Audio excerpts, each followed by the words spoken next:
Welcome back.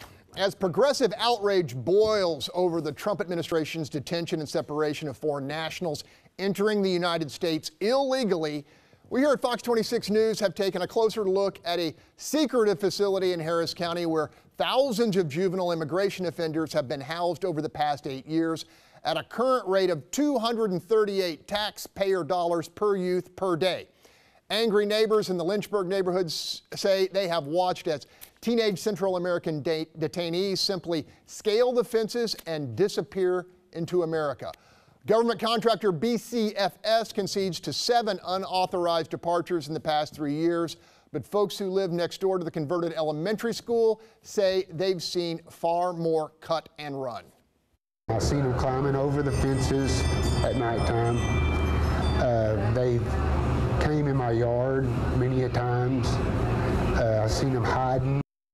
Bob Price, your thoughts? First off, great reporting on this, Greg. It was a good job on this, and I had the pleasure of putting it on to Breitbart to give it a little bit more attention that it deserves. Thanks, sir. So, $238 per child per day. That's your tax dollars at work. Now, these aren't security detention facilities. These are shelters for these children, which means that they are not allowed to detain them. So for them to just walk out, one of them, I think you said, rode out on a riding lawnmower or a tractor or something. You know, the climbing the fences, they're threatening the neighborhoods. And these groups have become basically scam artists that are raping the American taxpayers. There's an organization that runs 26 of these throughout Texas and Arizona where the CEO of the organization, a nonprofit organization, is making $1.5 million a year salary. That's your tax dollars. That's ridiculous. So we need to solve the problem. When you want to look at abuse of these children, however, you need to look at what happens to them before they cross the U.S. border as they're being smuggled through Mexico. Tony, you're aware of this facility. Does it play an important role? Is it necessary? I mean, that's a lot of money going. Well, and it's part of our our broken immigration system, because folks need to remember, these are basically the unaccompanied minors that we heard about long ago. So this is a lot different than what's happening with the families being separated. The big difference would be that, imagine a 17-year-old, because they're underage. So a 17-year-old, you're going to tell them, okay, you don't speak English, you don't speak Spanish, stay in this room indefinitely. In theory, they're supposed to be linked up with their family members who are here somewhere in the U.S. or not. So it's a very complicated system, for one. And secondly, these aren't like the little 2-year-olds. So right now, by separating families, we have little 2-year-olds who go in a courtroom and they're supposed to defend themselves. These are big kids. And it's like, hey, guess what? I'm not staying in this room. I don't know why you want me here. So, and it's us citizens that are caught in the middle. So we are caught in the middle because you got working class families that see these kids behind, their fences and get scared. Our tax money is going to this. It's not getting fixed. And you got families that are separated. We got to put our heads together to fix this the right way. There's some crazy elements about this in that, some of these kids are released to families who are undocumented or they jump the fences and emerge or just disappear into the population. But that was their initial goal when they came to the country, was to jump the fence, emerge, and then just meander their way into the population undetected. So what we're seeing is exactly what the goal was. So all of those children are going to try to do the same thing, escape into America and hide forever. And so when they do that, and then they become working class people that end up paying tax dollars, and then 20 years down the line, the same 17-year-old is now 37, and somebody's saying, oh, you need to be deported because you got here illegally.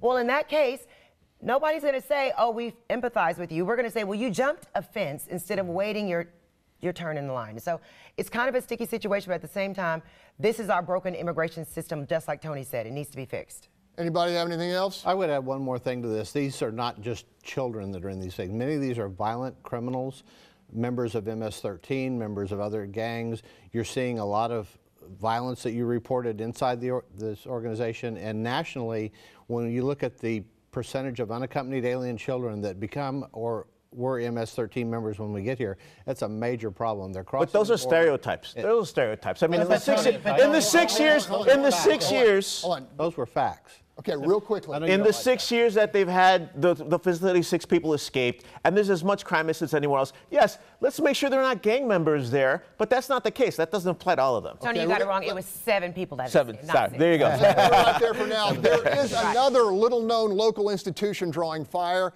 If you've never heard of the Harris County Department of Education, you've got plenty of company.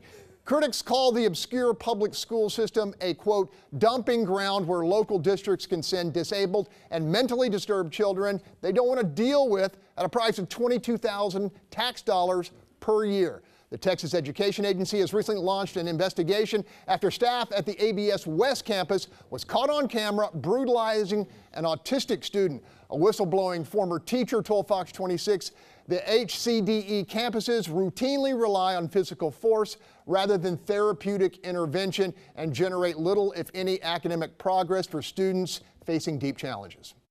It is a dumping ground, and there is not academic instruction going on. It is kids being warehoused in a room with staff waiting by in case one of them acts out so staff can jump on them. What? Paul Bettencourt, I think you have something to say. The Harris County Department of Education should be ashamed of themselves. Your reporting was fantastic because it showed what was really going on. And the sad part of it is that it's now the light of day on an organization that needs oversight that has none. Because the way this is structured, this is the only county education department left in the state of Texas.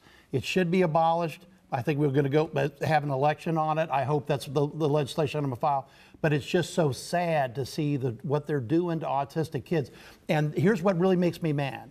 I've had these bills before, and these people have testified that they're the professionals. They know what they're doing. They have to stay in government. The fact of the matter was that was a disgrace of how they're treating those kids. And this is an organization that if they can't tell the truth up in Austin and they can't take care of kids in down here in Houston, why do we have them in Harris County? I'm broiling mad about this, and it was a fantastic report. Bill King, every year on my taxes, there's a line that says Harris County Department of Education. So I'm paying for this. We are all paying for this. Your thoughts? Yeah, one of the public policy challenges we have in this region is this proliferation of governmental entities. The last time I checked, I think we've got 1,000 governmental entities. And by the way, this is an organization that collects $80 million a year in tax money.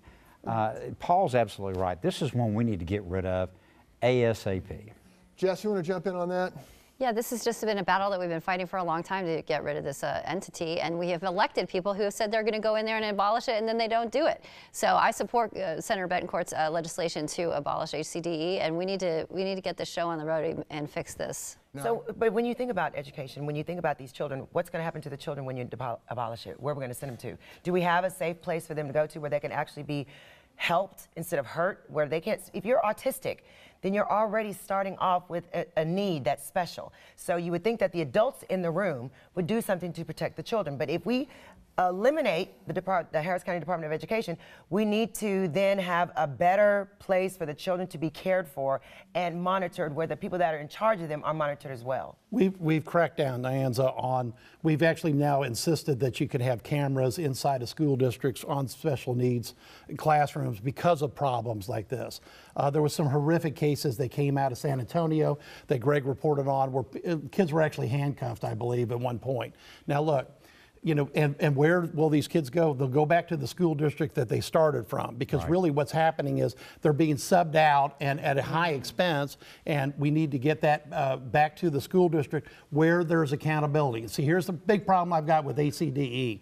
There's no accountability, and actually a bill that I had that would actually let us audit HCDE also didn't pass. Now, that was because the House wouldn't support it, but I think after this report, they're going to support it because it's the right thing to do. It's another reason not to give teachers guns, too. Right. Okay, still ahead. Our panel answers that key question, what did we miss? So stay with us.